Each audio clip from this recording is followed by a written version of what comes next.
Okay, how we doing, folks? Today is Thursday, September 1st, 2016, continuing with our NFL preview. Today we are discussing the AFC South. All teams in the AFC South are playing the NFC North and the AFC West. Difficult division for me to pick at the top. I'm going with the Houston Texans to win the division. Texans pretty favorable schedule in their first eight, as well as the Indianapolis Colts. At least it would appear so. So those are the two teams I have, one and two. So certainly that's not going to be much of a deciding factor in who wins.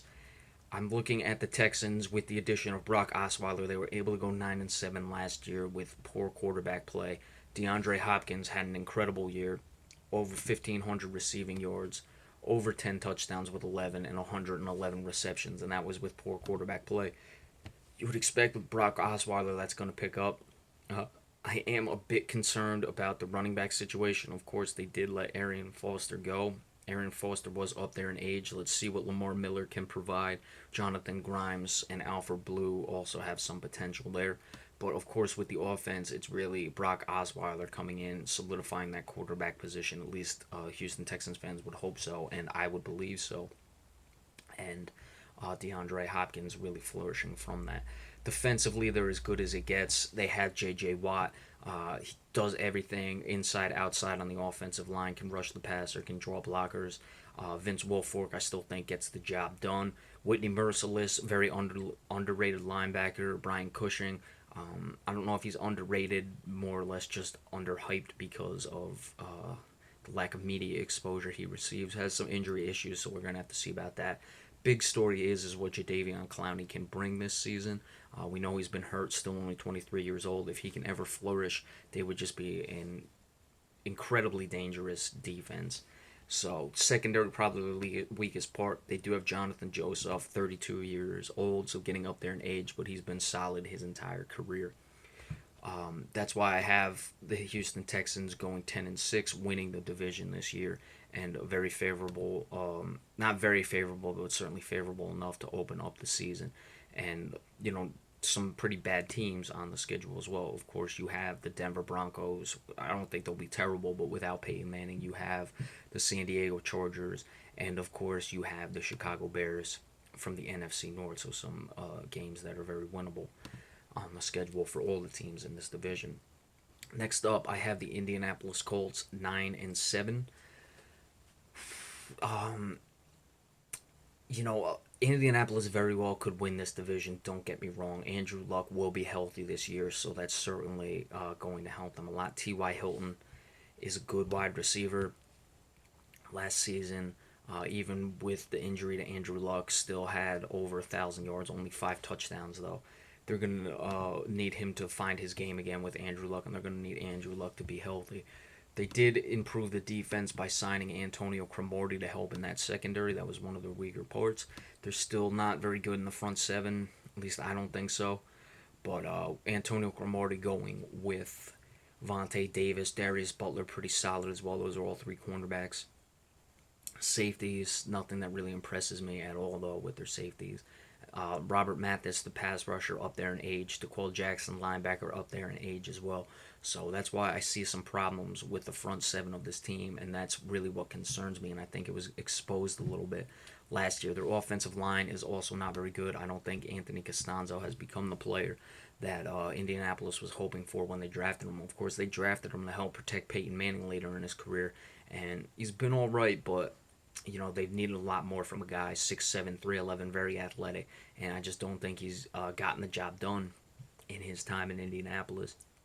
And that is really the deciding factor, is the offensive line play for Indianapolis. It's not that Houston's necessarily jumps off the page at you, but Indianapolis is certainly weaker, and I don't I don't think that's going to be something they'll be able to overcome, especially if Andrew Luck gets hurt again. Andrew Luck, big guy, 6'4", 240, so he can certainly take hits, but we'll have to see and make sure that injury problem is not something that reoccurs. So the Indianapolis Colts in second place at 9-7.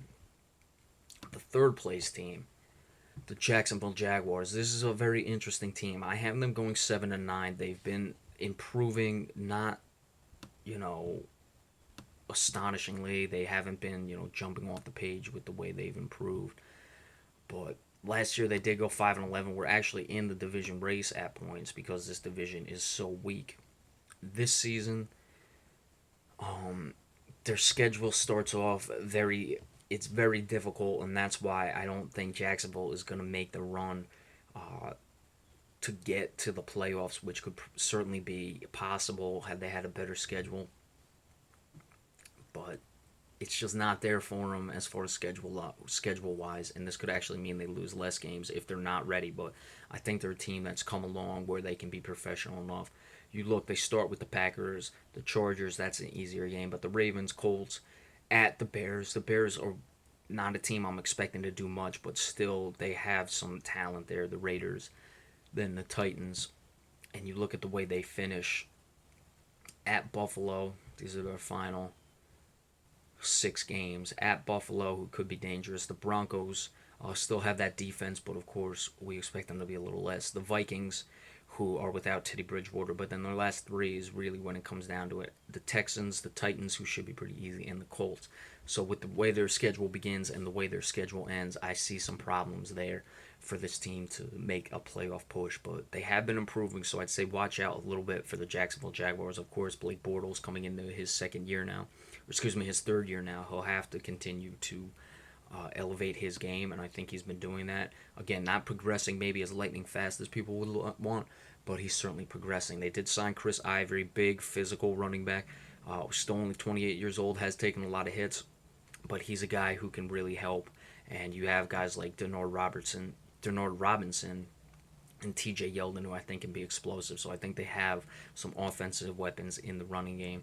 The receivers, Allen Robinson and Allen Hurns, were both very good last year for a team that wasn't very good, frankly. Allen Hurns, 10 touchdowns, 64 receptions, over 1,000 yards. So, of course, they haven't had Justin Blackman, and it doesn't appear like he will play again this year. Allen Robinson bringing up right now over 80 receptions, 1,400 yards, 14 touchdowns. So they've certainly found something there on the offensive side of the ball. As far as defensively, that's where a lot of the question marks will come for this team. Jalen Ramsey, though, being drafted, I don't know if he's ready to start the season. He may be on the pup list. We've got to see. This is a guy I wanted the Cowboys to draft, actually. I think he's going to be spectacular. I think he's going to be very good. But, of course, he had that torn meniscus early on in rookie minicamp. So if he's ready to go, he's going to improve that defense a lot. And I think I thought Jalen Ramsey was the best player in the draft, so that's certainly going to help them. Paul Posluszny has always been a solid pro. Up front, they're going to need Dante Fowler Jr. to come back from that knee injury. So there's certainly Michael Bennett, of course, they have. So there's certainly potential there for this defense to do things. Miles Jack is likely not going to play much, if at all, this season. Prince Amukamara, there's a reason he's not in New York anymore, and that's because he wasn't playing too well. So if this defense can come together and they can manage the first part of their schedule, look out for this team. But I still see them making the improvements and going 7-9 this year in third place. And of course, the last place team are the Tennessee Titans. I have them going 5-11 this season. I'm going to look at their schedule.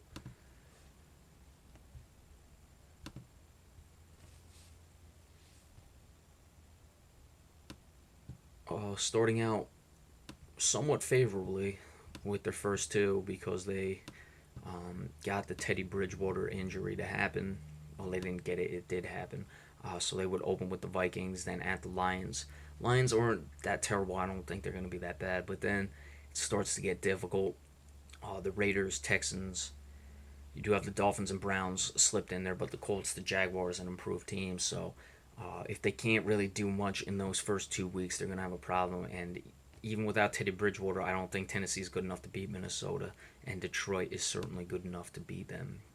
Detroit is a potential playoff team. We'll get into that when we do the NFC North. Marcus Mariota into his second year. Can he continue to improve? They're going to have to see that. They shut him down at the end of last year. Did have 19 touchdowns last year, almost 3,000 yards. Only 10 interceptions, which isn't terrible, but it's certainly something he's got to correct, considering he didn't play in that many games. So, running the ball as well with Marcus Mariota is certainly something that he's dangerous with.